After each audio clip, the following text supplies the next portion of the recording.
Well, thank you so much for having me this morning.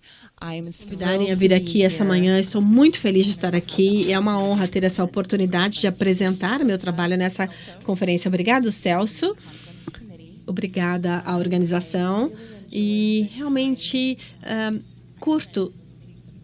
gostei de ter passado um tempo ouvindo as apresentações ontem. Jane foi muito feliz em dizer que nós compartilhamos os mesmos desafios, paixão, e é muito bom ver as pessoas aqui trabalhando com os mesmos objetivos. Eu sou a Cynthia Owens, eu sou diretora no Therapeutic Pathways. Tenho o prazer de trabalhar com Jane Howard e a Collins Sparkman nos últimos anos. Quero falar um pouquinho sobre a nossa instituição antes de passarmos adiante. Quantas pessoas aqui na plateia, quantos de vocês trabalham com crianças com autismo?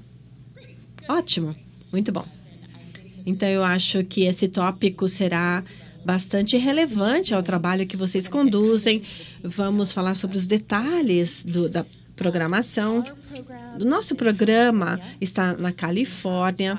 Temos 5 centros, quase 6, em breve serão 6, e atendemos 500 pessoas com autismo de 14 meses a 18 anos.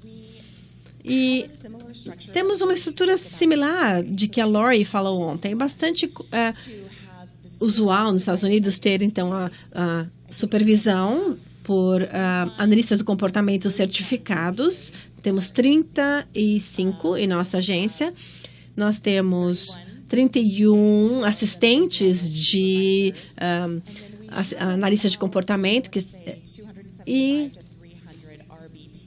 270 a 300 RBTs, que são os avaliadores, que tem de professores baseados em pesquisa. Então, temos esses supervisores de nível intermediário, os terapeutas e esse pessoal que trabalha com essas avaliações de professores baseados em pesquisa.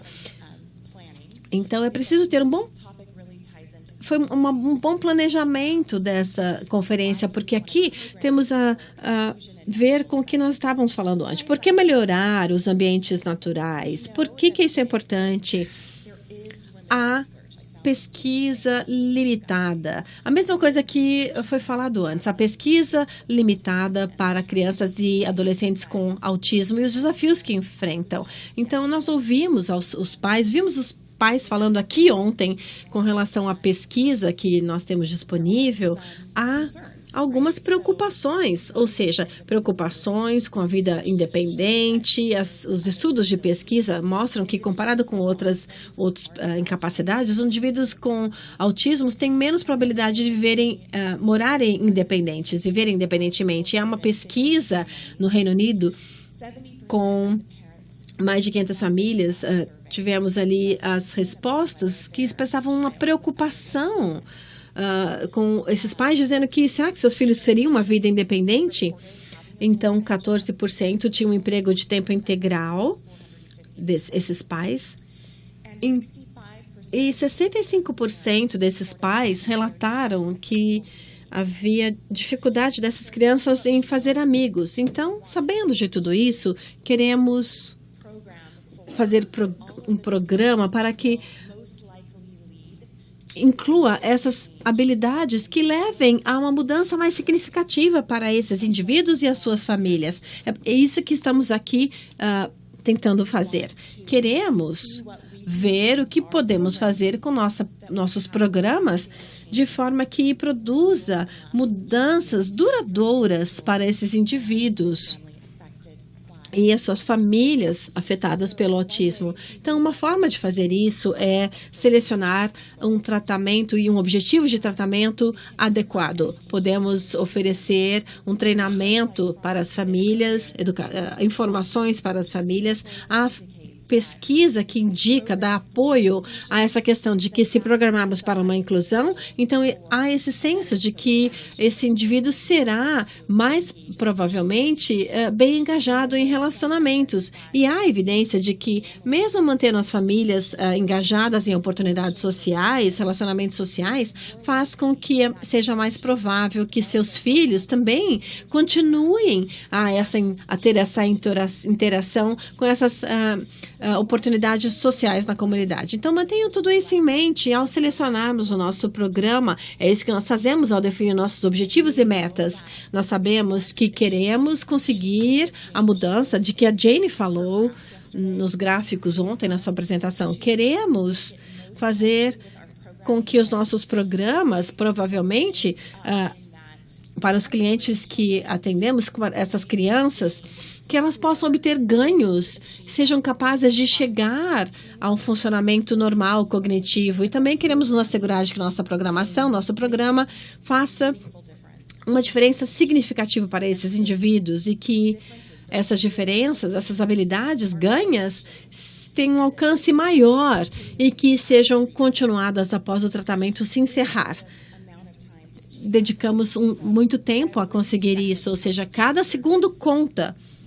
E isso alguém falou ontem, não é? Cada momento conta, é importante. Cada decisão que nós tomamos como clínicos, cada indivíduo que tenha um tratamento implementado, tem que ter tudo isso em mente. Temos uma quantidade de tempo pequena e temos que tomar boas decisões válidas sobre a intervenção. A Lori mencionou ontem, e outros pais também o fizeram, os desafios que as famílias enfrentam tendo uma criança com autismo em seu meio. É preciso sacrifício e há custos envolvidos em proporcionar uma terapia de aba para uma criança. E há também as questões de seguro de saúde. Eu ainda tenho famílias lá onde eu trabalho que têm problemas com famílias que se preocupam com o preço da gasolina, a gasolina que gastam para chegar até os centros de tratamento. Então, há um sacrifício. Elas interferem no seu própria programação. Muitas famílias deixaram, dos pais deixou a sua carreira para se envolver mais no tratamento de um filho. E há também os irmãos e irmãs que também têm uma interferência na sua vida por ter essa criança autista em seu meio. Também há menos tempo de os pais levarem esses irmãos às suas atividades, vamos dizer, um futebol e tudo mais, porque tem que dar atenção a essa criança com autismo. Então, essas intervenções de aba são bem-sucedidas, mas envolvem tudo isso. E nós, clínicos, temos os nossos recursos também que usamos no tratamento de aba. Nós temos nossos terapeutas, os supervisores, a supervisão é contínua do staff, do grupo, da equipe, temos os programas que são elaborados, isso leva tempo. Há também decisões a serem tomadas o tempo todo, fazer observações, coletar dados, tomar decisões sobre o que deve ser mudado, o que deve ser continuado, como estabelecer um programa individual de forma que seja bem sucedido para esse cliente e também treinar a família. Ou seja, há muito tempo e recurso que fazem parte de um tratamento. Queremos nos assegurar de que todo esse tempo em que o pessoal clínico se dedica, toda essa dedicação e o sacrifício das famílias contribuem, tudo isso some para algo que tenha sentido, significado, que tenha importância e é feito a longo prazo para o indivíduo com autismo.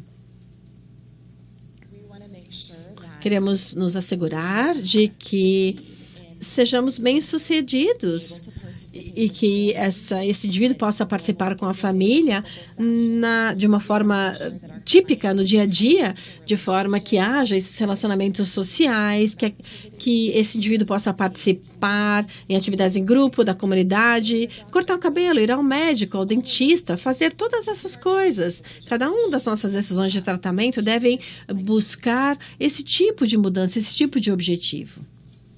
Então, como é que começamos? Onde tudo isso começa? Precisamos começar a pensar já no início da intervenção sobre o que nós queremos conseguir com a intervenção.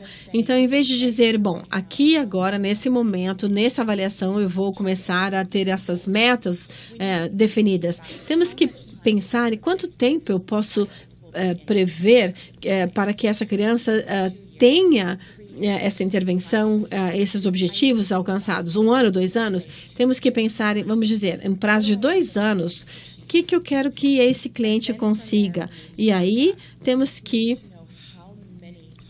ver quantos objetivos queremos alcançar e naquela quantidade, naquele espaço de tempo. Então, se você pensar no objetivo final, isso faz com que tomemos decisões melhores sobre os programas a serem implementados hoje. Pensar, então, no objetivo final.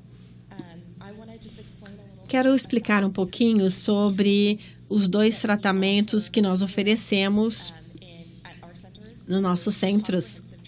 Há um tratamento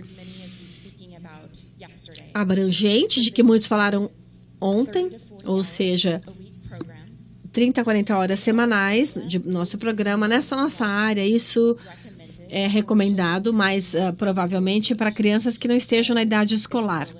Então, uma intervenção precoce, 30 a 40 horas por semana, de forma a podermos fazer com que essas crianças entrem naquela trajetória de alcançarem, recuperarem um desenvolvimento.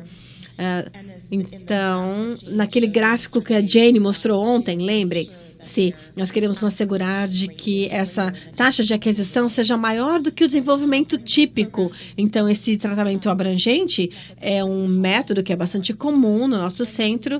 E aí, um outro tratamento é um tratamento focado. E isso, na nossa área, na Califórnia, é basicamente autorizado pelos planos de saúde quando o cliente já está num distrito já com escolar. Não podemos ter um programa completo ainda nesse ponto.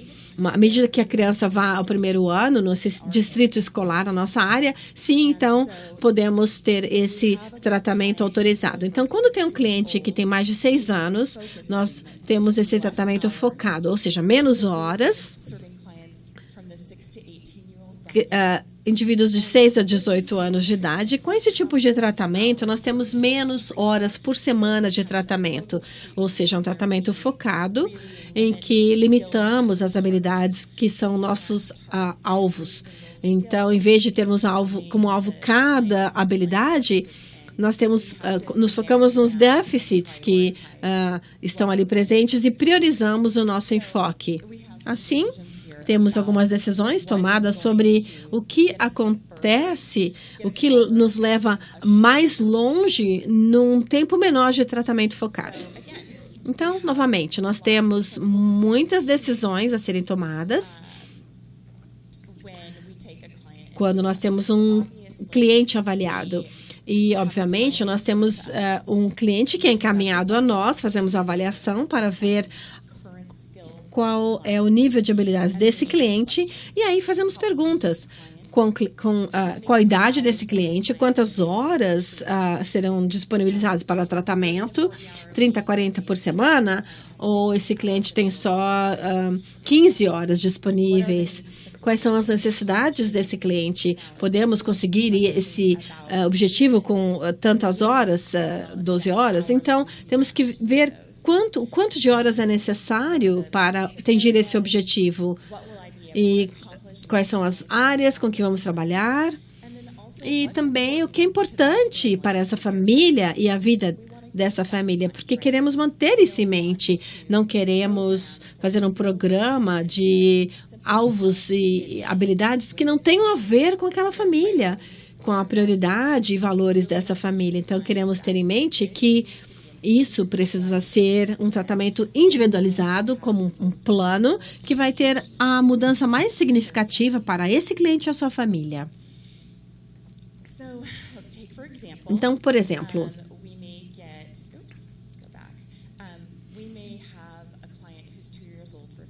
podemos ter uma cliente de 2 anos de idade que é encaminhada a nós, e aí fazemos uma avaliação e decidimos que essa cliente tem que ter um tratamento, um programa abrangente, 30 a 40 horas por semana de tratamento, e nós sabemos que queremos chegar a alguns objetivos finais para essa cliente. Então, aqui é o nosso ponto de partida, bem aqui, e o nosso objetivo final aqui em cima. Queremos chegar lá com esse cliente, ou seja, boas habilidades de comunicação, funcionais, sociais, de forma que essa criança possa ser capaz de interagir com seus pares, ter relacionamentos sociais. Queremos que essa criança seja incluída numa sala de aula normal, regular. Então, vamos dizer, em 3 anos, 2 ou 3 anos, queremos nos assegurar de que essa cliente possa receber instruções, não só 1 para 1, mas com bastantes fatores de distração, num ambiente em grupo, e ainda assim possa ser capaz de apresentar todas as habilidades que são ensinadas naquele tratamento no ambiente 1 para 1. Queremos que essa cliente seja independente, que essas habilidades estejam de acordo com aqueles pares da mesma idade, que possa participar dessas atividades e ser capaz de ir jantar com a família, com os amigos, ir para a casa de amigos, dos pais, ao dentista, tudo isso. Então, em 2 a 3 anos, nesse prazo, nós temos centenas de habilidades-alvo conseguidas, mantidas e generalizadas, com aquele objetivo em mente de que nós queremos que essa criança seja incluída no ambiente natural no final do tratamento. Então, é muito como clínicos, e muitas vezes nós nos perdemos um pouco nesse caminho se não mantivermos o foco no objetivo final. Então, com o programa abrangente, nós vamos ter o foco nas habilidades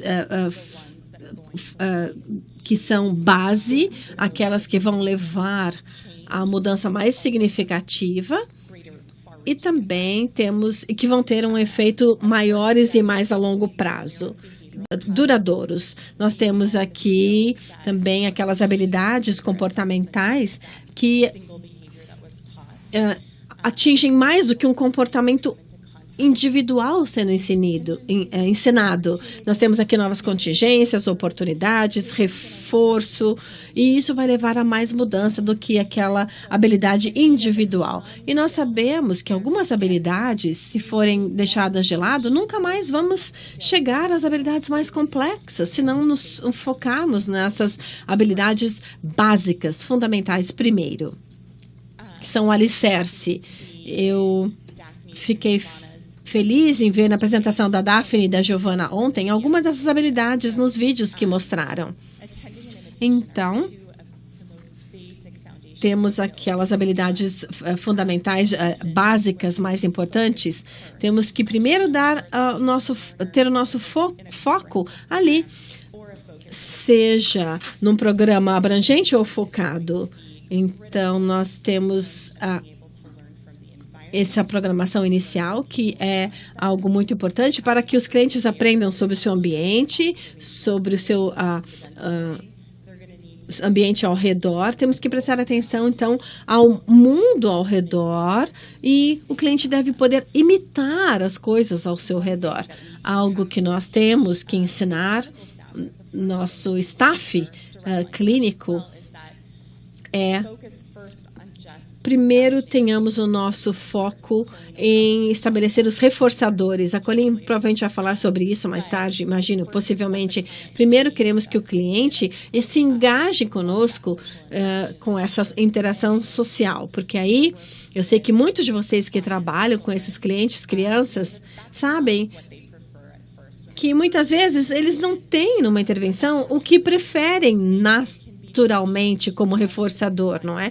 Então, precisamos ver essa abordagem, fazer com que esse cliente se engaje conosco e ver o que nós queremos estabelecer em primeiro lugar. E aí, depois, ensinar as outras habilidades, como, por exemplo, o contato visual. A Daphne e a Giovanna mencionaram isso ontem, que o contato visual é uma habilidade tão crítica, essencial. Precisamos que esses clientes prestem atenção aos outros ao seu redor, para verem as oportunidades de aprendizado ao seu redor, O vídeo que a Jane mostrou ontem com aqueles 2 bebês ouvindo o pai tocar uma musiquinha, há tanto aprendizado ali, naquela interação simples. E os nossos clientes não chegam a nós com essas habilidades de ouvir o que está acontecendo em primeiro lugar e depois até incluir uma outra pessoa. Que a reação é essa, não é? Vamos ver como é que a outra pessoa reage ao ouvir uma música. Então, tudo isso é muito importante como alvo inicial. Então, os próximos passos, vamos aumentar a linguagem receptiva e expressiva, ter o foco nas habilidades cognitivas e na autoajuda. E depois passarmos a coisas como prontidão para a pré-escola, interações sociais, participação em instruções em grupo, porque nós queremos passar adiante com esse indivíduo a partir de um ambiente individual, mas para um ambiente mais natural. Então, essas habilidades vão servir para que ele possa estar também num ambiente mais natural. Temos que lembrar, então, nosso objetivo, ou seja, nesse programa mais abrangente, nós temos que chegar a esse aprendizado, que a pessoa possa entender o que está sendo ensinado, e aí nós temos também um ensino lá fora, onde que há outras crianças, outras distrações fora do nosso ambiente de ensino inicial, e de forma que haja a apresentação dessas habilidades, mesmo nesses ambientes que são mais similares àqueles que vão encontrar depois numa escola.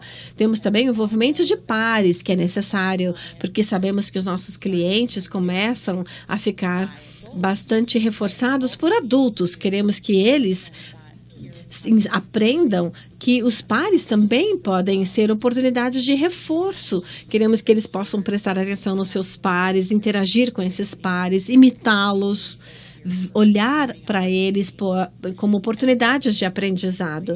E também temos os pré-requisitos na idade pré-escolar. Alguns desses objetivos passam desde os estágios iniciais adiante, então temos que primeiro lidar com aquelas habilidades base e depois passar a essas outras habilidades mais complexas, porque se não tiverem as habilidades básicas, você não vai conseguir ir muito além a passar essas habilidades mais complexas e ser capaz de aplicá-las em ambientes mais naturais depois. Como eu disse antes, provavelmente essas pessoas aprendendo vão ser mais observacionais, ou seja, vão observar e aí decidir as respostas a partir dessas observações. Então, quando nós temos uns programas de tratamento aqui focado, nós vamos tomar decisões similares. Vamos nos perguntar como clínicos qual a idade desse paciente ou desse cliente, quantos meses ou anos vamos tratar esse cliente, quantas horas eles têm disponível para o tratamento e quais são os déficits de habilidades. E, novamente, qual a prioridade da família?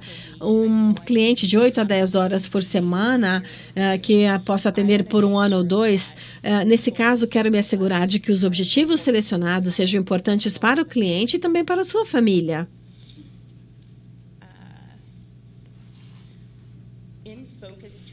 Em tratamento focado, há diferentes objetivos ou habilidades principais que buscamos, seja habilidades sociais, em que o cliente talvez esteja muito bem na escola, mas precise de mais habilidades sociais. Esse cliente pode estar aplicando o que aprendeu talvez em outros ambientes e não está usando as habilidades sociais para participar naturalmente numa interação com amigos. Então, temos que reduzir comportamento problema, por exemplo, aumentar as habilidades mais apropriadas. O programa focado pode buscar aumentar o número de habilidades da vida diária independente, ou seja, precisa de mais independência na casa, ficar pronta para ir para a escola de manhã, sair da casa e ir em direção ao ônibus. Então, há várias áreas de enfoque nesse tratamento focado, mas há habilidades básicas que sabemos que queremos nos assegurar de que esse indivíduo tenha, não importa o restante. Queremos nos assegurar de que eles estejam tendo atenção, fazendo contato visual, observando o ambiente em volta deles, seguindo as instruções, que haja uma comunicação funcional, responder às dicas do ambiente e serem mais independentes, não é? Então, queremos assegurar que os clientes tenham mais independência e seja capaz de iniciar as rotinas ou os comportamentos com as habilidades que estamos tendo como alvo para esse cliente. E, é claro, queremos reduzir qualquer problema ou problema que interfira na participação dessa pessoa em oportunidades naturais. Então, uma vez que decidamos nossos objetivos a longo prazo e estivermos no meio de uma programação para o nosso cliente, nós devemos, então, nos perguntar o seguinte: à medida que revisamos os dados, fazemos as observações, atualizamos nosso programa e temos a supervisão de nosso staff, nossa equipe, nós devemos buscar, para cada um dos objetivos que nós temos, perguntar: essa habilidade é uma prioridade? O que vem em seguida? Mas primeiro perguntamos: essa habilidade é uma prioridade? Tem a ver com o objetivo final? Se sim, vá em frente, adicione. Se não, espere. Coloque alguma coisa que seja mais importante nesse momento como um alvo. Então, estou fazendo essa programação dessas habilidades para que elas estejam presentes e sejam mantidas fora do ambiente de tratamento. Bom, vamos dizer, temos aqui uma imitação motora grossa. E aí nós não podemos generalizar, temos que nos assegurar de que todas as coisas que colocamos como parte do programa seja feita de forma que possa ser generalizada ou mantida. Então, senão não vai adiantar. Se a única local em que essa habilidade está presente é no local de ensino, sem os outros estímulos lá fora. Então, queremos enfatizar a independência, ou seja, essa habilidade ajudará a criança a se tornar mais independente. Isso tem a ver com os objetivos da família. Essa habilidade aqui essa habilidade vai levar. E esses programas levam aos objetivos de longo prazo. Então, em última instância, nós queremos que o cliente seja capaz de fazer tudo isso de forma que tudo isso permita a sua inclusão. Então, essas metas levam a isso? Eu vou revisar algumas das coisas que o meu trabalho dos últimos 18 anos e a supervisão de outros me trouxe. Algumas pessoas chegam a armadilhas por terem distrações. Uma das armadilhas, vamos dizer, que nossos clínicos às vezes se encontram é que realmente se enfocam em metas em que há alta pontuação dos nossos clientes. Por exemplo, pode não haver um bom contato visual, mas eles podem identificar qualquer ilustração que eu tenho no programa. Então 80, 90, 100% de identificação de uma ilustração. E isso eu vou manter a programação, então, para essas figuras que ele identifica e ignorar as outras coisas em que o cliente não está saindo bem. Se nós continuarmos a fazer isso, vamos só aumentar as habilidades que já são de alta pontuação e não vamos chegar a um ponto em que nós temos uma criança que vai acabar com uma intervenção significativa no futuro. Um outro problema ou uma outra armadilha a evitar é pausar aqueles programas que têm a ver com as habilidades básicas. Por exemplo, contato visual, independência, quando um cliente passa a ter o domínio de habilidades em outras áreas, a gente fala, bom, vamos voltar a essas habilidades depois. Mas essas habilidades básicas são tão importantes que tem que ter o enfoque nelas primeiro e não sermos tentados a falar, depois a gente volta nessas habilidades básicas quando eles tiverem ganhos em outras áreas, porque aí que acontece, há habilidades que não vão chegar no ponto que buscamos. Esse indivíduo talvez fique preso naquelas áreas vitais, por exemplo, olhar o ambiente à sua volta, ver o que a outra pessoa está fazendo, se assegurar de que esteja fazendo a mesma coisa que o outro está fazendo. E aí, se não fizermos isso, vamos criar um problema e mais à frente vamos ter que resolver esse problema lá na frente de novo. E o tempo passa, o relógio não para e não podemos desperdiçar tempo. A Jane mencionou ontem, no final da sua apresentação, que muitas vezes ela estava falando de programas ecléticos, mas aqui também, se não tivermos os objetivos, as metas definidas bem, de forma boa, vamos acabar perdendo tempo também. Número 3, perder de vista os objetivos finais durante a intervenção. Às vezes, nós nos distraímos com algumas habilidades em que usamos, fazemos observação e a gente fala, não está fazendo isso, eu vi um outro cliente fazendo isso, eu vou usar isso daqui porque eu quero me assegurar de que ele possa desempenhar essas habilidades, mas se isso não tiver a ver com aquele objetivo final, aquela meta final, não estamos escolhendo o alvo adequado. Então, pare, pense, como é que essas habilidades se relacionam? Como é que essa habilidade vai levar àquela outra? Essa habilidade está sendo usada fora desse ambiente terapêutico? São coisas críticas a serem perguntadas.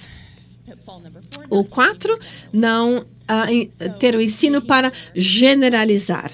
Assegurem-se de que o cliente seja capaz de se engajar em todas essas habilidades que ensinamos e uma vez que todas as coisas que nós estabelecemos para ensinarmos aos clientes forem removidas, esse cliente vai apresentar essa habilidade quando outras condições são apresentadas, não as do nosso ambiente, ele consegue generalizar, consegue apresentar essa habilidade em casa, na comunidade, senão não conseguimos tanto progresso, se não conseguirmos que isso seja reproduzido. Temos que nos assegurar de que essas habilidades sejam utilizadas fora, na comunidade, ou com amigos, ou com os pais. E eu devo dizer que isso nos leva a reforços naturais e contingências também.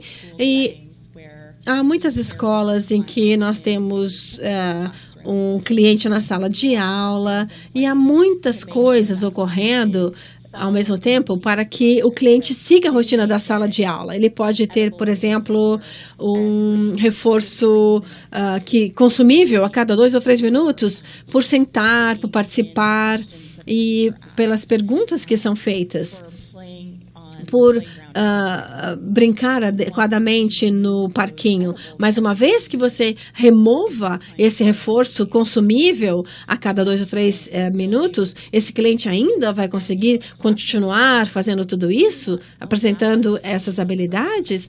Então, muitas vezes não podemos usar um certo reforço, e então não é permitido, então temos que ter programas em termos de como fazer com que essas habilidades sejam mantidas pelos reforços que provavelmente vão ter naturalmente nesses outros ambientes. E eu diria que o número 6, essa armadilha, é não nos assegurarmos de que a família esteja familiarizada e não implemente o mesmo tipo de intervenção.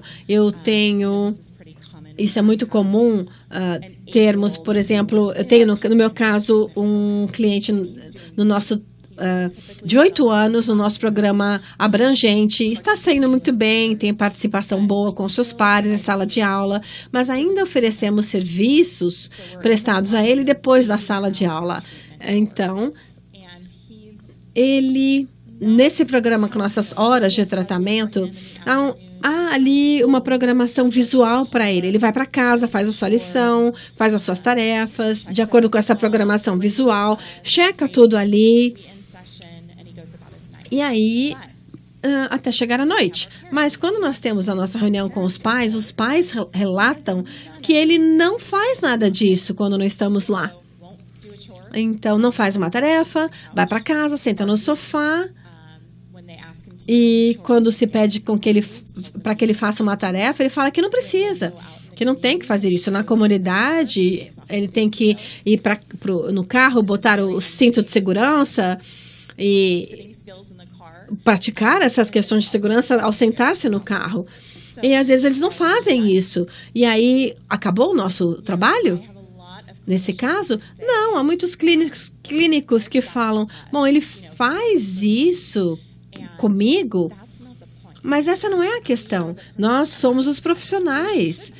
Então, eles fazem isso na nossa presença, as coisas que são solicitadas, não é? Nós sabemos como oferecer reforço, ensinar as habilidades, mas isso é metade do nosso trabalho. A outra metade é nos assegurarmos de que as famílias com que trabalhamos saibam também como proceder. Nosso trabalho não está concluído até que esse cliente vá para casa, faça suas tarefas, siga a sua programação. Talvez ele não goste de fazer as tarefas, mas pelo menos deve ser capaz de seguir as instruções gerais dos pais, entrar no carro, colocar o cinto de segurança ao ser solicitado e sentar-se com segurança. Então, nosso trabalho não se encerra como analistas de comportamento se não tivermos essas habilidades que ensinamos reproduzidas e seguidas em casa. As famílias têm que ter as mesmas habilidades dessa criança apresentadas em casa, no ambiente familiar. A Daphne e a Giovana falaram sobre reunirem-se com as famílias semanalmente. Então, queremos nos assegurar de que nós também nos encontremos com as famílias para que eles tenham as ferramentas necessárias. Queremos com que a família seja programada para ter sucesso. Sabemos que há muitas famílias que, à medida que a primeira vez que vêm nos falar conosco, filhos mais jovens, mais novos, querem começar com coisas, por exemplo, nós queremos treinar essa criança a usar o banheiro ou a ficar na cama durante a noite, que são as coisas mais difíceis com que trabalhar. Então, se nós começarmos a treinar essa família, a ensinar essa família desde o primeiro dia, vamos nos assegurar de que a sua criança fique na cama a noite toda, mas não estamos fazendo isso. Ao fazermos isso, nós não estamos programando para ter sucesso. Vai haver uma frustração. Então, temos que nos assegurar de que estamos programando essa família para ter um sucesso com aquelas habilidades iniciais antes. Então, é preciso que a família seja educada, mas a família não precisa saber de todos os nossos termos, nosso vocabulário. Isso não vai fazer diferença, porque elas não vão implementar as habilidades melhor se entenderem em detalhes o nosso vocabulário. Não é isso. O que nós queremos é que eles entendam que é um reforço, como o reforço afeta um comportamento e às vezes, eles podemos reforçar o comportamento inadequado. Então, precisamos que eles entendam qual é o comportamento a ser reforçado com reforço adequado. Então, ensinamos isso. Coisas a que reforçarem. E os reforçadores são esses e esses. Com os poucos, de pouca idade, especialmente se for um filho único, os pais têm que estar familiarizados com o que uma brincadeira adequada deve ser, e há as habilidades ali a serem buscadas. Então, contato visual, um jogo que tenha coceguinhas, em que uma criança, então, tem mais motivação para apresentar um contato visual, para que o jogo continue, oportunidade de uso de linguagem, e depois passar a coisas mais difíceis. Então, se assegure de que a família seja bem sucedida na implementação básica dessas habilidades, e aos poucos vamos introduzindo coisas diferentes com as consequências geradas por elas. Então, aqui foi uma revisão. As perguntas que nós geralmente perguntamos no início é qual a idade do cliente, quantas horas, de forma a estabelecermos essas metas a longo prazo. Se nós tivermos aqui que ter um prazo maior para chegar a essas habilidades básicas, bom, a gente diz, em vez de 10 objetivos a longo prazo, vamos ter 9 objetivos a longo prazo, que é melhor ter menos objetivos finais, mas sim o ensino daquelas habilidades básicas, do que ter mais objetivos a longo prazo sem o ensino dessas habilidades básicas bem sucedido. O que mais eu quero dizer? E depois, ao longo do caminho, assegure-se de ainda priorizarem, de se assegurarem de que a forma como o programa está sendo implementado faça sentido, que seja algo que, uma vez que nós não estejamos mais trabalhando com esse cliente, que a intervenção termine, que eles continuem tendo essas habilidades para a inclusão social, visando aquele objetivo final. Muito obrigada.